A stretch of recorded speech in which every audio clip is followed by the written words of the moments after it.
computer. Ayan. So, good morning. Okay. So, bakit tayo magkokosa? No, actually, nung ano ko, nung agent ako, yung kinokosap ko yung mga clients ng mga recruits ko na nadidelis, no, o yung ibang teammates natin na nire-request nila ako yung sumalo sa clients nila ng mga nadidelis. So, for me, maganda siyang gawin. No, bakit? Number one, mag-o-open to ng market na wala tayo. No, like classic example, wala akong market ng lawyers. So may isa tayong teammate before, no, ng Team Shello ako. Yung mga friends niya, mga high-net, kasi sa Lasal yun nag-aaral. So yung mga close friends niya, sa akin niya binigay. So from that COSAF, nagkaroon ako ng dalawang bagong client na lawyers. So may two clients ako na lawyers. So, yun, no, yung isa doon, friends na kami, nag-update na siya, kinasal na daw siya. Wala talaga. Nung nag tayo first time, mag-boyfriend pa lang kayo, ngayon kinasal na yung gano'n. Tapos, kumuha siya sa akin ng policy. No, kumuha siya sa akin ng policy. So, ang gagawin ko, magpa-policy review kami. Yung husband niya, bibentahan ko. Tapos, magpapa-refer ako sa law firm nila. Kasi ang mga law firm, si Daddy Bounce, yung mami ni Fello, may client kasi siya na owner ng law firm. Ang ginagawa sa law firm is para na-retain yung mga lawyers, hindi umalis. Kinukuhanan ng law firm ng policy, yung mga lawyers nila. Policy owner si law firm, insured yung lawyer. So, pag ganun kasi, di ba, may mga critical illness, disability, complete package yun eh. Tapos ang beneficiary, family members ng lawyers. So, normally kasi ito, hindi ito ino-offer ng lahat ng law firm. So, ang tendency, hindi umaalis yung mga lawyer kasi maganda yung benefits. So, yun yung gagawin kong strategy doon sa law firm kung saan siya nag-work. Tapos yung isang lawyer naman, kumuha din sa akin ng policy. Ano naman to, mayayaman yung network nila. Kasi nalaman ko nung pandemic, pumunta siya ng US, nag-aral siya ng MBA sa New York. O, di ba? Sabihin, payaman. So, ito yung mga mini-meet ko, nagko-coffee kami, no? Nire-rebuild ko ulit yung relationship. So, nung nag-coffee kami last time, yun, nire-rebuild ko yung relationship namin. Tapos humingi na ako sa kanya ng referral. Siyempre, pag nag-refer yun, di ba, mga high-end din yung i-refer siya. So, maganda si Kosa kasi hindi mo alam kung ano yung market na meron sila na makukuha ka. Yan. So, ang sige. So ano pa, pwede ka kasi mag-resell.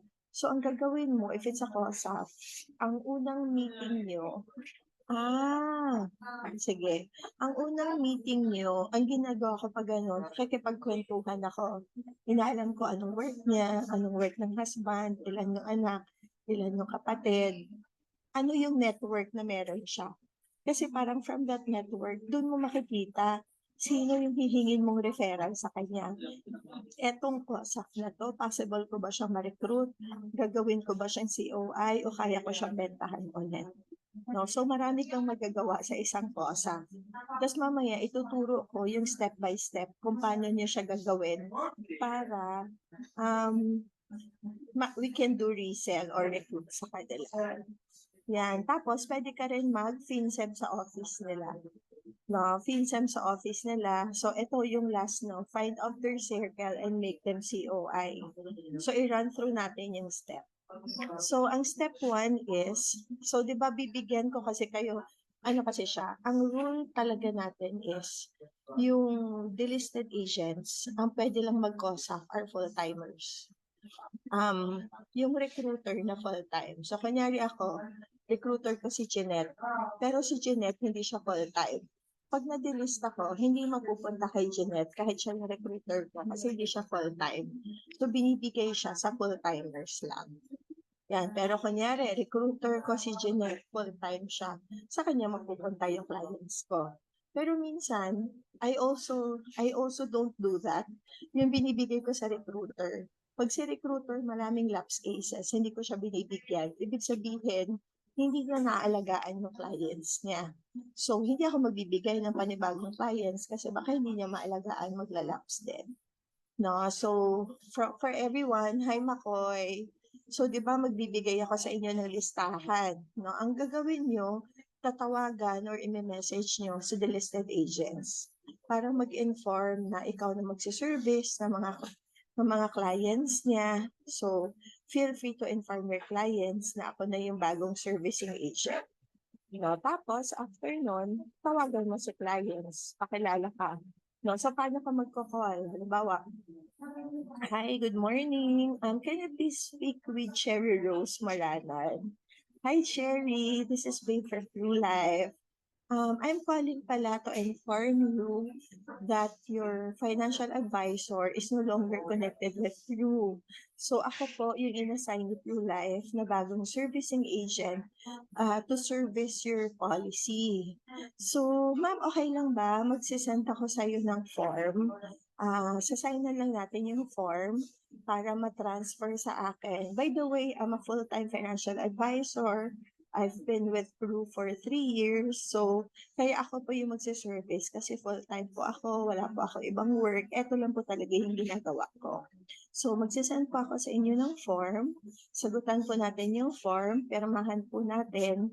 Pag nalipat na po sa akin yung policy nyo, if you want po, we can do policy review. So, kung nakalimutan nyo na, ano ba yung benefits na meron ka, may laman na ba sa investment portion, magkano ba siya, pwede po akong mag-schedule. Pwede po tayong mag-Zoom or pwede po tayong mag-face-to-face. Pag nalipat na po sa akin yung policy nyo, I'll keep in touch po. Tapos mag-schedule po ako ng policy review with you. Yan. Ma'am, ano nga po yung email ad nyo? Makikita nyo pala yun, no? Tama po ba? Ito po yung email ad nyo. Sige po, after po ng call na to, isend ko po sa inyo yung form. Tapos, pwede nyo na po isave yung number ko. Kasi po ako na yung bago yung servicing agent. I-text ko rin po after ng call na to, i-text ko yung full name ko para ma-save niyo po. Yan. So after nun, i-text mo na si client, diba? So pagka-send mo sa kanya, send mo agad yung COSAF. Pagka-send mo sa kanya ng COSAF, diba nalipat na sa'yo yung policy. Pag nalipat na sa'yo yung policy, i-call mo siya ulit. No, hi Cherry Rose, this is again Babe from True Life. No, so na-transfer na pala sa akin yung policy mo. So nakita ko na sa system. So the last time I called, sabi ko, magpa-policy review tayo. Pwede na natin siyang gawin. Okay ka ba on Friday, 6 p.m.? Gusto mo ba Zoom or visit kita sa office mo? Yan, so either of the two. Kung may time kayo, better if mag-visit kayo sa office para makita mo yung mga office mates niya. Maganda nga mag-True Life shirt kayo. True Life shirt ka para makita ng mga office mate niya taga True Life ka. Saka malalaman nila na may policy siya. Kung hindi ka maka-True Life shirt, 'di ba meron tayo yung policy booklet. Magdala ka ng policy booklet. 'Di ba doon may logo ni True Life? Wala lang. Bitbit mo lang siya para lang nakikita ng ibang tao, uy, True Life yun 'Di ba? Yung iba kasi ganun yung strategy. Kasi kaya hindi sila magpa-policy delivery. May dala lang silang policy booklet kasi nandun yung logo ni True Life. No? So, pwede din yon. Yan. So, ayun. So, pag policy review nyo, no, sige. So, ito naman yung sinishare ko sa policy review. Meron akong slides na ginagamit how I do my policy review. So, during the policy review, you go through the policy, tapos i-explain mo kung ano yung laman niya. Pero, ako kasi sa mga current clients ko na, pag nagpa-policy review ako, may naka-ready na akong one-pager. Kunyari, client ko si Renz. Siyempre, kita ko yung beneficiary niya. Ang gagawan ko ng one-pager yung beneficiary ni Renz. Kunyari, nandun yung parents niya, yung kapatid niya. Gagawan ko ng one-pager, nasa dulo siya ng slides ko. So, di ba, may iba kasi kumakagat lalo na yung may mga pera, kumakagat sila. No? Kasama siya sa slides, papakita ko mamaya. So if with kids naman, no, college funding for the kids. Pwede sa wife, pwede sa parents, or whoever is the beneficiary. Tapos, if sa tingin nyo si recruit, si client, based on the policy review, hindi niya afford to get a policy, pwede nyo i-recruit. No, so maya turuan ko kayo anong sasabihin nyo to recruit or how to ask for referral. Yan. So, share ko, ito yung slides na ginagamit ko for policy review. Yan. Here. Okay. Ito na yung wait lang, saan siya? Okay, so normally, ito siya. Ito yung itsura niya. Yan. So, gagawin ko, ano to guys, meron akong Excel file. May Excel file ako. Sa Excel na yon, pakita ko yung Excel file ko. Ganito, ginagawan ko ng summary yung clients ko. Ay, we cannot minimize. Wait lang. Sige, isend ko na lang yung screenshot sa Loop. Hindi ko pala siya ma-open. So, may Excel ako, lahat ng clients ko, nandun siya. I-send ko na lang. Screenshot ko, send ko sa Loop. Ganito yung itsura niya. So, ang gagawin ko, naka-Excel. Per sheet, pangalan ng client. Kunyari, Santos. Cirilos, naka-per client yung sheet. So, ito yung itsura niya. Naka-Excel to. So, galing to sa Excel ko, siniscreenshot ko, nililipat ko siya sa PowerPoint. No, so ito kasi mag-fiancé. So, nandun yung company, policy number, approval, tapos lahat ng details nandun, pati disability, everything. So, kung may copy pa ako ng policy, kaya maganda pag nagko-close kayo sa Pru1, maganda may copy kayo ng yung proposal. Kasi doon sa proposal, doon mo makikita the age of 60, magkano yung laman ng investment portion din. Maganda may copy kayo nun. So, kunyari ito si Mars, no? Kunyari si Mars. So, Mars, ito na pala yung yung current policy mo. No, actually, ang ganda ng policy mo kasi kumpleto talaga siya. Ganito ako gumawa ng policy, ah. Kung titingnan mo, kumpleto talaga ako gumawa. So, eto Mars, in-start mo siya ng 2018. Congratulations! 4 years na yung policy mo. So, monthly, Mars, nagsisave ka ng 6,000 a month. Pero yung mode of payment natin for Pru Life is quarterly siya. Yan, kaya 18,000. So, ito yung coverage natin. No, if something happened to you, 2 million, dito ang beneficiary mo, parents mo. So, eventually, pag nagpakasal kayo ni RJ, mag-fiancé ito, kaya sabay ko silang policy review. Yung kay RJ kasi AIA.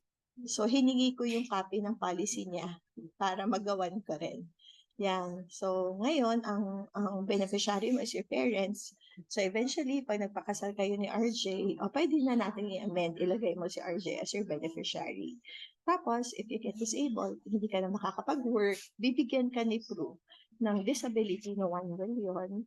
If ang cause of death naman natin is accident, may additional 1M ka. So, dinidiscuss ko to isa-isa. Lahat to dinidiscuss ko isa-isa. So today, no, as of January 30, ang laman ng investment mo, 925,000 ka na. O diba, congratulations, may laman ng investment mo. At 60 years old, ang approximate laman investment natin nasa 7.4 billion. So, ang maganda sa iyo, Mars, is kompleto at maganda yung protection coverage mo. Now, sa RJ, sa iyo naman, no? So, nag-start sa iyo ng 2016, quarterly, you're paying 13,000. So, ang meron ka lang pala 'no, insurance na 1M, tas yung critical illness mo 500. So if ever ma-disable ka, wala kang cash assistance na makukuha. If ma-confine ka sa hospital, wala ka ring cash assistance na makukuha. And yung critical illness, okay din na may 500,000 ka na, pero kulang siya. Kasi 'di ba normally if na-confine ka sa hospital, minimum of 1 million. So looking at this, for Mars, so 'di ba na-discuss ko na. Pag na-discuss ko na, para kang doktor, magbibigay ka ng verdict mo kung ano yung masasabi mo sa policy nila. Kasi ikaw naman talaga yung financial advisor, 'di ba? So looking at this, for Mars, sobrang ganda ng coverage mo kasi kompleto siya eh. May kasama ka pang personal accident, tas mataas din yung critical illness mo, 1.5 million. So pagdating sa protection, check ka na, no? So tapos mamaya, compute lang natin ngayon yung sa retirement. Kasi tagal na natin nag-usap, di ba? Compute lang natin, magkano ba yung retirement na kailangan mo? Yan. Tapos, dito naman for RJ, una, positive muna yung sasabihin nyo. Sandwich approach. Wag agad yung negative. Positive muna. Positive, negative, positive. Sa kay RJ, ang maganda, nag-start ka na. 'Di ba? Maganda nag-start ka na. Kasi insurance mo is 1 million na. Tapos yung critical illness mo nasa 500,000 ka na. Ang kailangan lang natin gawin, papatibayin natin siya. Kung ano yung kulang, ilalagay natin. So ano ba yung kulang? No? Disability. Kasi syempre lumalabas pa rin tayo ng bahay. No? Tapos yung daily hospital income. Pag na-confine ka sa hospital, maganda may cash assistance ka. Tapos yung critical illness na 500, mababa siya. Gawin natin siyang at least 1.5 million, same din with Mars. No? So ang suggestion ko sa'yo, patibayin natin yung protection mo. Yan. Sige. So, okay. So, na-review mo na. Ang next kong titirahin is the investment portion. Normally kasi, mga clients ko, pag first policy, I really don't offer elite. Talaga. So, ang second na offer ko sa kanila, kung may paano sila is elite na. So, pag elite na, ang positioning ko doon, additional retirement. So, ginagawa ko, ito lang yung gamit ko. Nagko-compute ako. So, ganito. Ito, kinumpute ko. Habang nag-uusap kami, tinatype ko siya using PowerPoint lang. So, ito, Mars. So, Mars, 34 ka. Anong age ka mag-retire? O, 55 years old daw. So, 21 years working. Gaano ka katagal sa Earth? Yung the usual, how we compute yung retirement fund. No? Okay. So, Mars, this is your numbers, no? Basic computation. Mag-work ka for 21 years. So, ang haba nito, no? Ibig sabihin, for 21 years, kumikita ka, may health card ka. Ang retirement mo is 15 years. So, maganda yung number mo kasi mas mahaba yung year na magtatrabaho ka kaysa mag-retire ka. Tapos, sabi natin, pag nag-retire ka, gusto mo may 70,000 a month ka. So, ang 1 year na retirement that you need is 840,000 times 15 years kang mag-retire. So, you need 12.6 million. Currently, no, as a pure policy mo, ang projection natin at 60 years old, meron kang 7.4 million. So Mars, ang kulang mo na lang sa retirement is 5.2 million. Congratulations, konti na lang siya. Yan, kasi nag-start ka na mag-invest. 5.2 million yung kulang natin. For RJ, kinumpute din namin. Kinumpute din namin siya. So ang base dito, ang retirement niya is 10.8. Ang currently sa AIA niya at the age of 60, meron siyang 6 million. So, RJ, ang kulang mo is 4 million. Yan. So, ayun. So, ang kulang mo for Mars is 5 million for retirement. For RJ, retirement na 4 million plus protection. So, para ma-resolve natin to, RJ, ito yung suggestion ko sa'yo. Para ma-resolve, meron akong sa dulo mamaya na one pager. So, ira-run through ko lang. Sige, mamaya, papakita ako ng sample. Paano natin aayusin to? So, i-run through muna natin, no, yung mga benefits natin. So, ito yung accidental death and benefits, no? So, covered ka, Mars, until 73 years old. Yan. So, ito siya. Tapos, for critical illness up to 70 years old, ito yung mga list of illnesses. For cancer pala, all types of cancer covered siya. Yan. So, Mars, kung gusto mo screenshot, no, feel free to screenshot. Yan. And then, total and permanent disability until 70. So, ang question dito, paano natin masasabi na totally disabled tayo? Kasi itong total and permanent disability, may waiting period siya na 6 months. So, ano yung 6 months? 6 months from the time na na-disable tayo or from the time na na-aksidente. Kasi di ba yung iba, in 3 months nakaka-recover sila. No? So, for crew, it should be 6 months straight. So, if sa 6 months na to, 3 sa 6 na sasabihin ko, hindi mo magagawa, doon natin masasabi na totally permanent disabled na. Number 1, hindi mo kaya magbihis, hindi mo kaya maligo, hindi mo kaya kumain on your own, hindi mo kaya na nakaupo ka, tapos lipat ka sa wheelchair on your own, hindi mo kaya. Hindi mo kaya mag-upo mag-isa.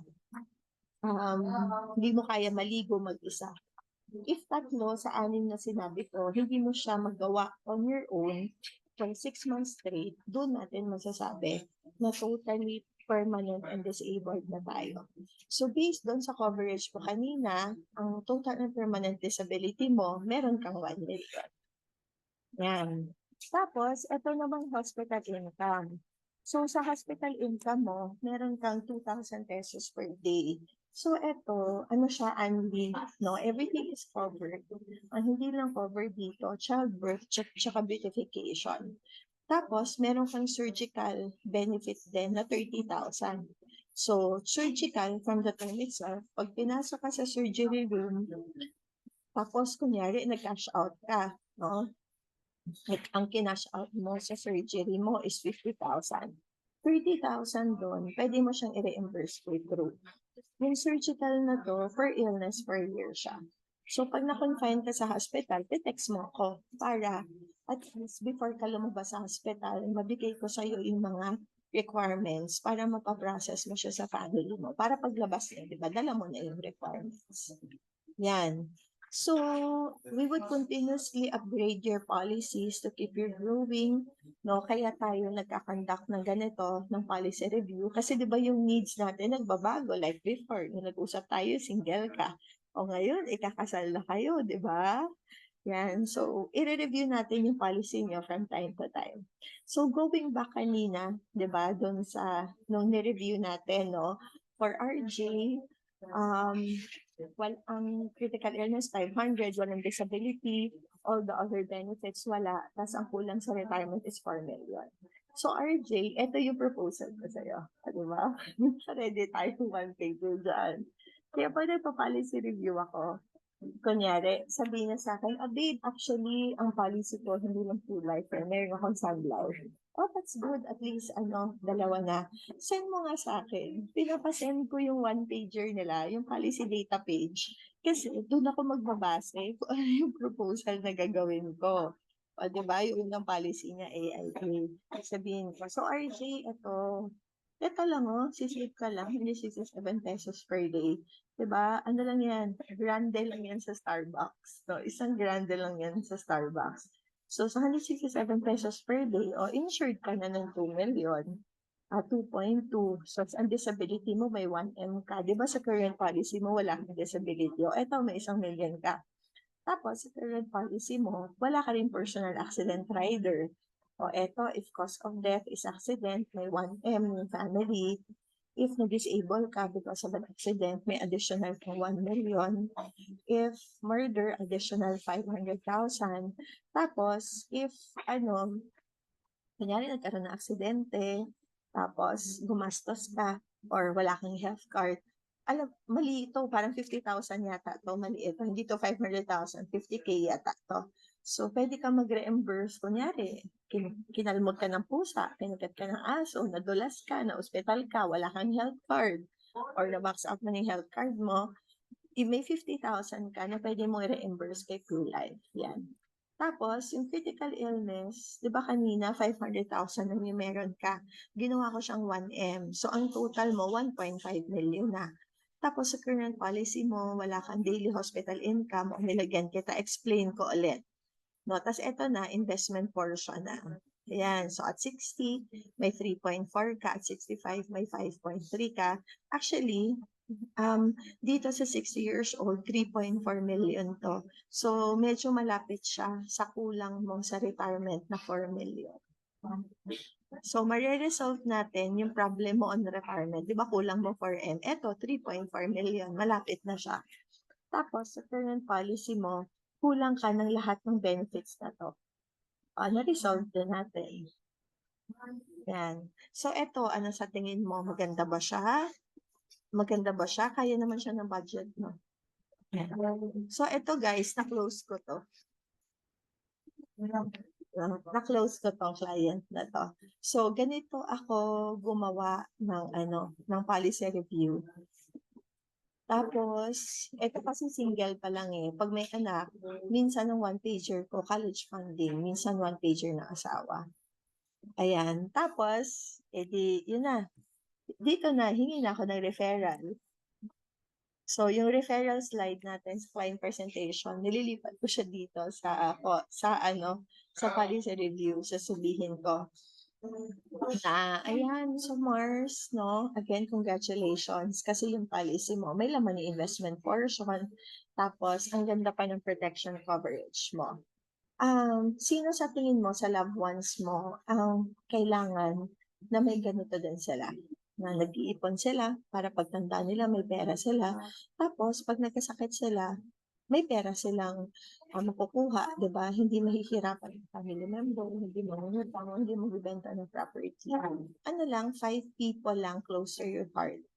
Ay, sinabi mo kanina, 'di ba, yung sister mo, manager siya. Anong pangalan ng sister mo? O, tapos sinabi mo pala, yung boss mo, baka wala pa sa refer mo. O, yung tita mo, sabi mo kanina gano'n. So, habang nagkukwentuhan kayo, nagka-fact find ka na, inaalam mo, ano yung circle na meron siya. Yun yung hihingin mong referral. Diba sabi mo kanina yung sister mo, manager siya sa company. Ayan, refer mo siya sa akin para may ipon din siya. Tapos, sabi mo din kanina yung best friend mo, siya accountant. O di refer mo rin siya. No? So lahat ng kinukwento niya, tatandaan mo yon, di kaya susulat mo siya para pagdating sa referral, yun yung hihingin mong referral, no? Ako, ganun yung strategy ko kasi gusto ko yung referral na nakukuha ko high net manager, supervisor, engineer, yun. So, during the kwentuhan, yes, nakakipagkwentuhan ako, pero pinipinpoint ko na sino yung hihingin kong referral pagdating sa dulo. Yun. Yan. Tapos, what if naman, based sa kwentuhan nyo, hindi niya afford, no? Kunyari dito, nilatag mo na, ito din pala yung girlfriend ginawan ko din. Kunyari ito, nilatag mo, kasi sinabi niya na ako, babe, hindi pa kaya talaga ng budget ngayon. Kasi ganito, ganyan. Okay. So, gagawin ko, hingi ako referral. 5. Pag hindi siya makapagbigay ng 5 referral, i-recruit ko na lang siya. Sabihin ko sa kanya, okay, based kasi doon, 'di ba, sa policy review natin is kulang ka sa retirement fund na 5 million. Gusto mo ba matapos mo na ma-set up yung retirement mo ng 5 million? Siyempre sasabihin niya, oo, siyempre. Gusto mo ba tulungan kita? I-set up mo yung retirement fund mo na 5M. Oh, paano ba yan? Paano ba? Mag-part-time ka. Gawin mo yung ginagawa ko as financial advisor. Total believer ka naman eh. So, kakausapin mo yung family or friends mo. Hindi na sila magko-question bakit ka ng financial advisor. Kasi ikaw mismo, believer ka na. So, mas madali mo ma-explain sa kanila. Tapos, mas marami kang tao matutulungan na mag-i-insure tsaka magkaroon ng ipon. Gawin mo yung ginagawa ko. Tapos, marami kasi sa team namin, kagaya mo, nag-work din sila sa corporate, no? Tapos, ginagawa nila si Crew sa part-time. Tapos, ang ginagawa nila, yung kinikita nila kay Crew, yun yung ginagamit nila pambayad ng policy. Kinukuhanan nila additional policy yung sarili nila, kukuhanan nila yung asawa, yung anak, 'Di ba yung kids mo wala pang policy, pwede mo kuhanan ng policy yung kids mo. Tapos ang gagamitin mo pambayad yung commission mo, at least hindi na siya manggagaling sa sahod mo, 'di ba? So parang makukuhanan mo ng college fund yung kids mo libre lang. Huwag kang mag-alala, tutulungan kita. I-help kita, don't worry. So, sa Saturday pala, may career orientation kami, 7 PM, available ka. Dinidiretso ko na. No, yun. So, yun yung ano ko, ganun ako mag-COSAP tsaka mag-policy review. Sige, I'll open the floor for questions. Ano yung tanong nyo?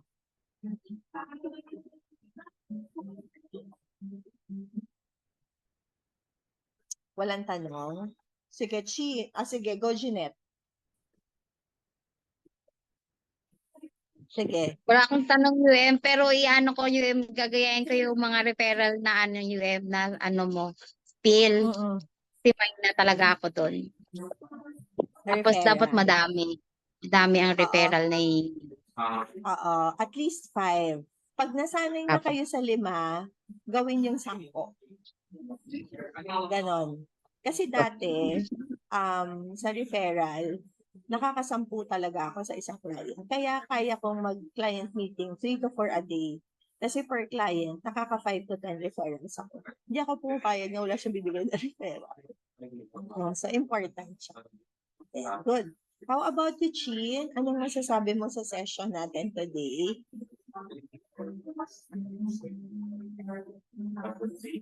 Yan, maganda po UM. Wala rin naman po akong tanong. Clear naman po. Ano po talaga siya, pangpuno ng mga pangangailangan. Kasi tama nga naman po na, lalo na kung isa lang yung policy, not enough pa rin talaga. Tsaka, ang ganda nung goal na ipaparating mo sa client na hindi lang ako sa'yo concerned, sa buong family mo. No? Kaya kung kakayanin, isa-isahin natin. Parang ganun po yung pinaparating ko po. Opo. Tama.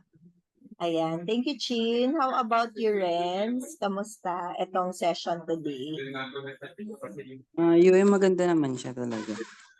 Question ko lang UM, paano niyo siya nakausap kapag para malaman niyo yung kumbaga yung mga market niya kung ano. Paano malaman yung market? Tatanungin ko. Paano niyo siya kinikwento? Okay. Ano siya? Sa umpisa, parang client meeting from the start. Hindi ako nag-share screen. Kwentuhan. Uy, kamusta? Taga saan ka pala? Anong work mo? Accountant ako. Talaga? Ilang years ka na nag-work? Dati, diyan ka ba? O dati nag-work ka sa ibang company? O at least alam ko, hininto yung ibang company nila. Ay, diba? Tapos ilang kayo magkakapatid? 4. Uy, ang dami niyo pala. Panganay ka youngest. Anong work ng eldest? Malalaman ko yung trabaho ng mga eldest. Edi very good pala yung parents mo pala, retired na. Retired na ba sila o working pa? Ay, nako, may family business kami. Ay, talaga? Ano yung family business niyo? Yan. Parang iisa-isahin mo siya.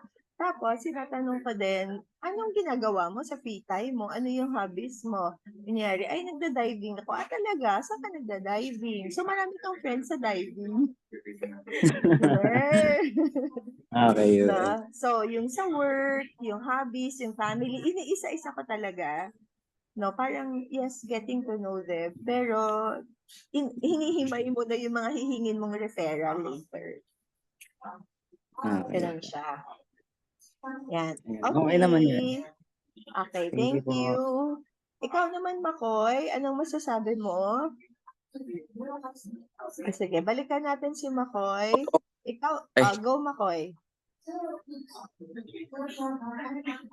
Okay naman po UM. Bago lang kasi first time magka-client ng COSAF. So, need i-follow yung tinurutin na. Tapos, maganda kasi patutulong pa tayo sa kanila. Tama.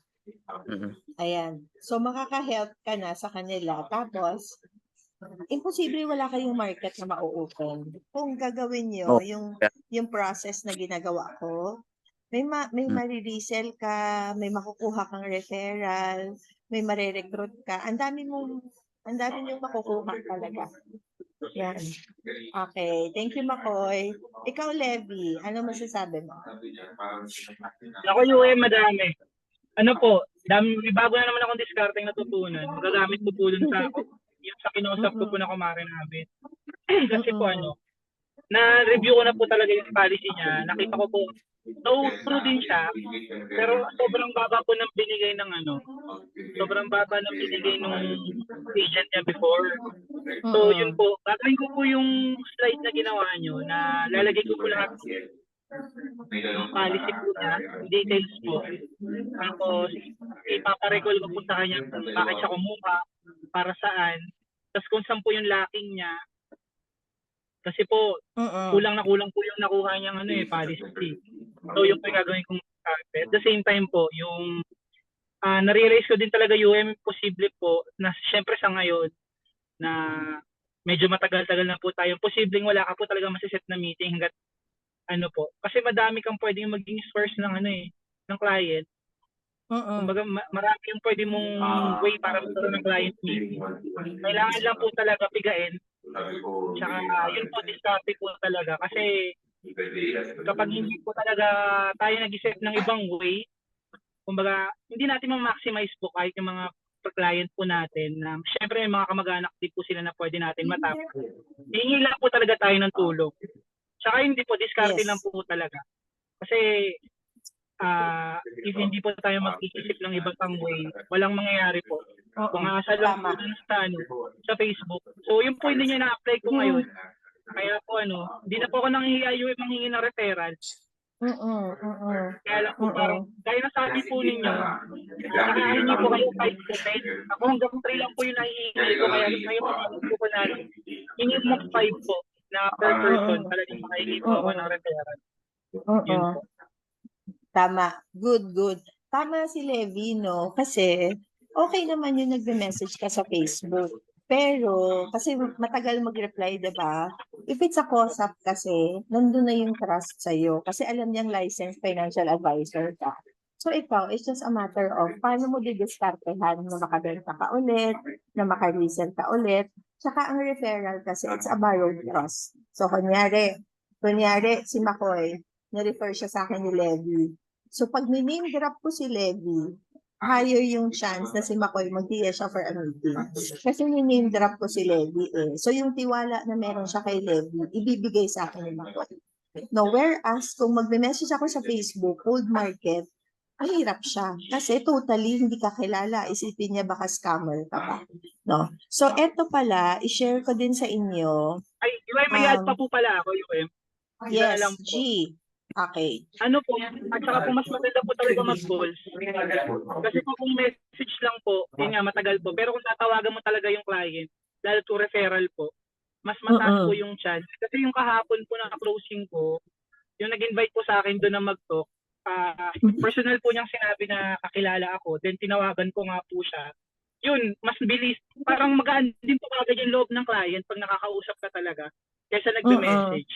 Hindi po yung sinabi po nung client ko kahapon na mas gusto nga daw po niya na tawagan siya kaysa daw po mag-message kasi magdududa pa po talaga siya kung halimbawang text or chat lang daw po. Lalo cold market.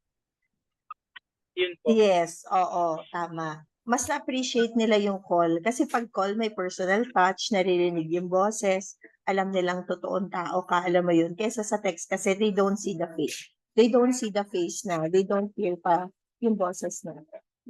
Good suggestion, Levi. So, ako din, hindi talaga ako ma-message, ma-calls talaga ako. So, sa calls ako nabuhay, guys. Sanay na sanay ako mag-calls. No, doon ako nakakapag-set ng 3 to 4 meetings a day. Yan. So, ito naman, ipapakita ko sa inyo. Guys, tingnan mo, ilan na yung policy niya. May PIA, may PEP siya. Ang PEP niya, 200,000. May PEP siya, 240. May PAA siyang 84,000. Dami na, no? Maniwala ba kayong nabentahan ko pa to? Oh, magkano lahat ang policy niya kay Pru? Etong tatlo. This, 'di ba? This is almost 500,000 premium. Nabentahan ko pa to, guys. Nabenta ko sa kanya mga another 200,000. So, paano ko nagawa na apat na yung policy niya kay Pru, nabentahan ko pa? Lahat ng, okay. Eto kasi, wife siya ng client ko. Yung client ko na yon, referral lang din yon. No? So, sabi niya, sige, contact mo yung wife ko. Kasi siya, yung husband niya, hindi niya alam lahat ng policies ng wife. Sabi ko, sige, so tinawagan ko si wife, sabi niya may mga policies na siya with Pru Life. Sabi ko, wow, congratulations. So, gusto mo, since marami ka ng policy kay Pru, I can make you a summary of all your policies. Para isang file lang yung titingnan mo, lahat ng policy mo nandun na. Hindi ka na mahihirapan buklatin lahat ng policy mo. Visit ako sa office mo, dalhin mo lahat ng policy mo, gawan kita ng Excel. Nandun lahat. So, nung nag-meet kami, dito rin yan sa BGC, dinala niya yung policy niya. So, nung dinala niya, tinype ko lahat. Ito, tinype ko lahat to. Yan, oh. Yan. So, dito ko nakita yung coverage niya. So, insurance na is 4 point ano. Saan ko siya tinira, guys? Dito ko siya tinira. Diba? Maganda na insurance niya, 4 million eh. Disability niya, 4.3. Pero tingnan mo yung critical illness niya, 600,000 lang. Saan ka dadalhin yung 600,000 mo? Though meron siyang multiple life care, ito, hindi ko pinansin. Yung pinansin ko yung critical illness sa 600. Etong dalawa, hindi ko na siya pinansin. Tapos, yan, wala din siyang daily hospital income. No, so ang tinira ko, etong critical illness na 600, tapos wala siyang daily hospital income. Tapos, yan. No, so ito yung ginawa ko sa kanya, tapos additional investment yan. So, nung diniscuss ko to sa kanya, di ganito yung nangyari, no? Diniscuss ko sa kanya. Sabi ko, actually, ang ganda ng policy mo. Again, sandwich. Positive, negative, positive. So, ang positive, ang ganda ng policy mo. Sabi ko, ang galing mo. Meron ka ng 4 policies. Paano? Paano nangyari? Sino nagturing sa'yo? Mag-invest, ganyan. So, pinakwento ko siya. So, pag pinupuri mo kasi sila, they feel good. Which is, dapat naman talaga, hello, putihin yung, di ba, yung tao, ang dami niyang policy. So, nagkwento siya, ano yung nangyari, ganyan.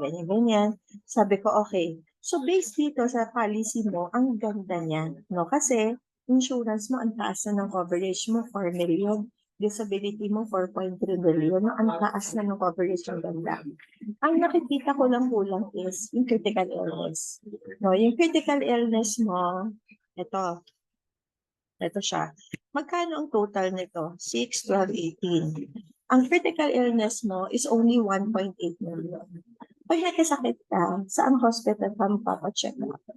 Sa PGH o sa St. Luke's? Sabi, ano kasi ito, partner siya ng auditing firm. Pag partner ka ng auditing firm, parang board of director, ikaw yung may-ari, no, ng auditing firm. Sabi niya, syempre, sa St. Luke's. So, based here, ang critical illness mo is 1.8 million. So, sa tingin mo, pag na-confine ka sa hospital ng 2 weeks, 1 month, yung 1.8 million, ayun yung bayaran ng bill. Sabi niya, o nga no, kulang siya. Kasi kung mga ganong hospital, yung 2 weeks mo, mga 3 million yan. Kung 1 month ka sa hospital, mga 5 million yan. Tsaka syempre, hindi ka bagay sa PGH. Partner ka ng law firm, ng auditing firm. Sabi niya, sige, taasan natin, etong color yellow, taasan natin siya yung critical illness, no? No, gawin natin at least 3 to 4 million. Tapos, wala ka rin daily hospital income. No? Maganda, lagyan natin to at least 5,000 per day pag nakunkain ka sa hospital. Siyempre, wala kang income. Kahit sa hospital, kumikita ka 5,000 kada araw. Gawa natin siya. Tapos, taasan pa natin yung investment mo. Para at least you can retire early if you want. No? So, yun yung ginawa ko. Tapos, yun. So, after nito, bumalik ako sa kanya. Dati kasi face-to-face, walang Pru 1. Magpiprint ka ng QP, guys. Yung QP, Ang dami naman sasayang papel, piprint mo yon. So, gawa kong one-pager, tas QP. Pinakita ko sa kanya, parang inoperan ko siya 200,000 elite 10 ng time. Pumirma siya. Ginawa ko doon, yung critical illness na ginawa kong 2 million. Tapos, silagyan ko siya ng daily hospital income, tapos tumaas yung investment niya. So, elite 10, pumirma siya. Tapos yung matindi, kumuha pa siya ng isa. Yung anak niya, yung panganay, kinuhanan pa niya sa akin ng elite 1,550,000. Kaya nung bumalik ako sa asawa niya, kita pinutan ko ulit yung asawa niya kasi partner din ng auditing firm. Pag partner ka ng auditing firm, ang monthly income mo nasa 400 to 500,000 a month. Auditing firm, partner, part owner ka nun. Pagpunta ko doon, kamutuloy asawa niya, kumuha na naman sa'yo. Oo, dalawa. Ganun ko yung asawa. Yung asawa niya, ano ko yun, COI ko yun. No, so, yun guys, no. So, anong learnings natin dito? Hindi ibig sabihin na marami na siyang policy, hindi mo na siya magbentahan. In fact, pag may policy na yan, sila yung easiest person to sell to. Bakit? Believer na sila. Naniniwala na sila. It's just a matter of hahanapan mo ng butas. Yung current policy niya, ano yung kulang? Tapos yun yung ilalagay mo sa bagong policy. So, lagi kong sinasabi, yes, sige, ang gawin natin, kung ano yung kulang mo sa first policy, yun lang yung ilalagay natin sa second policy mo. Para the rest ng premium na hinugulog mo goes to investment. So, mas malaki pa rin kikitain ng investment mo. Yan. So, eto, super effective siya. Kasi visually nakikita nila ano yung meron, ano yung kulang, no, mako-close mo talaga sila. No? Ayun lang. So, tapos yung husband nito, ito yung kumuha sa akin ng 245,000 na paa. 245,000 na paa. Kasi sinabi ko sa kanya, uy, grabe sobrang daming policy pala ng wife mo. Ang taas ng coverage niya. Hindi kita pwedeng i-insure ng 1 or 2 million lang. Kasi yung sa wife mo sobrang taas. Taasan natin yung sa'yo. No? So, para in-insure ko yata sa mga 8 million. Kaya naging 245,000 paa. Di may paa na siya. Alam ko malaking sahod. Binalikan ko ulit yung pandemic. No? Siya kasi, again guys, pag high net, yan yung mga binabalik. Kung nakikita nyo, bumibili akong pasalubong, tapos umiikot ako, same person ang pinupuntahan ko. Ito yung mga doktor, ito yung mga executive, no? Sila yung mga owner ng mga companies, yung board of director, yun yung mga iniikutan ko. So ito, iniikutan ko talaga to. Binigyan ko siya ng keychain, ng ref magnet. Sabi na sa akin, uy, sakto, nag-iipon akong ref magnet. No, so tinandaan ko yun. So sa Davao, binilhan ko siya ng ref magnet. Nung nag-US ako, may ref magnet siya. Nag-Rome ako, lahat ng pumuntahan ko, may dala akong ref magnet para sa kanya. Para may reason ako na pumunta sa office niya. So what I do, pag pumupunta ako sa office niya, punta ako doon, makikipagkwentuhan muna ako, ganyan-ganyan. O sabihin niya, saan ka naman galing? Hindi, galing akong Europe, ganyan-ganyan. Alam ko hilig mo, lalabas ko din yung ref magnet. Di masaya na siya. So, nung Taiwan, may ref magnet siya. Nung Davao, may ref magnet siya. Dalawa na yung ref magnet niya sa akin. Kaya, sinasaktuhan ko na sa office siya, pupuntahan ko siya ulit. Tapos, gawain ko, kwentuhan kami dalawa. Kwento, ganyan. Tapos, bago ko tumayo, uy, sino ba dito pwede kong kausapin? Gusto ko yung kagaya mo na, na a partner din. Sinasabi ko yung position title, yung kagaya mo na partner doon. Tulungan natin mag-invest. Ang gagawin niya, tatayo siya. Papasok siya sa mga kwarto. Yung partner na kagaya niya, na kumikita ng 500,000 a month. Uy, ikaw ba? May policy ka na. Di ba kakapanganak lang ng asawa mo? Kumuha ka kay babe. Magaling to. Financial advisor ko yan. So gagawin ko, chichikahin ko na, uy sir, congratulations. Kakapanak lang pala ng wife mo. Ganyan. Sir, ito yung calling card ko. Ano pala sir yung name number mo? O may policy ka na. O kakausapin ko na. Tapos on the spot, siniset ko na meeting. Yan. So yung ginanon niya, mga 400,000 premium ang nakuha ko doon sa isang partner na yon. So may mga partner pa doon na nasiset ko na meeting, hindi kami natutuloy. Kaya pupuntahan ko. Para pagpunta ko, sabihin ko sa kanya, o hindi kami natuloy na meeting niyan, puntahan natin. Papasama ako, papasok ko sa kwarto nila. Tapos i-introduce niya ako agad. So ganun yung ginagawa ko. Pag nag-visit ako sa office nila, nagpapa-introduce talaga ako face to face. So pag ginagawa ko yun, outfit talaga guys. Naka-makeup, may alahas, ganon, naka-outfit ka talaga. Kasi mga executive yan eh. No, yun. Tapos yung client ko na to, di ba kumuha siya ng 245 pa. Nung bumisita ako sa kanya, wala lang. Ano lang, nag-compute na again. Ang ginagawa ko, first policy pa para bibentahan kita ng elite. So, ang positioning ko sa elite is additional retirement mo. Nung pumunta ako doon, kinumpute ko yung retirement. Magkano gusto niya retirement, kailan niya gusto mag-retire. No? Kaya nakagawa ako ng offer na 250,000 Philippine. Na-close ko siya. Same client na kumuha ng 245 pa. Na-close ko ng 245. 250,000, elite 5 naman. Sabi niya, sige babe, pag natapos ko to, kuha ulit ako isang elite 5. O, diba? No? So, ganun siya. Masaya siya. Masaya siya na pag di mga clients mo, nagiging friends mo na talaga. No? Tapos minsan, 30 minutes ka nagkapagkwentuhan. Wala lang, ganun. No, masaya siya kasi magkakaroon ka ng new friends. Tapos yung mga kausap mo, mga executive na. Tsaka ito, hindi ko siya kakilala. Guys, referral lang siya. Yung nag-refer sa kanya, ni-refer lang din sa akin.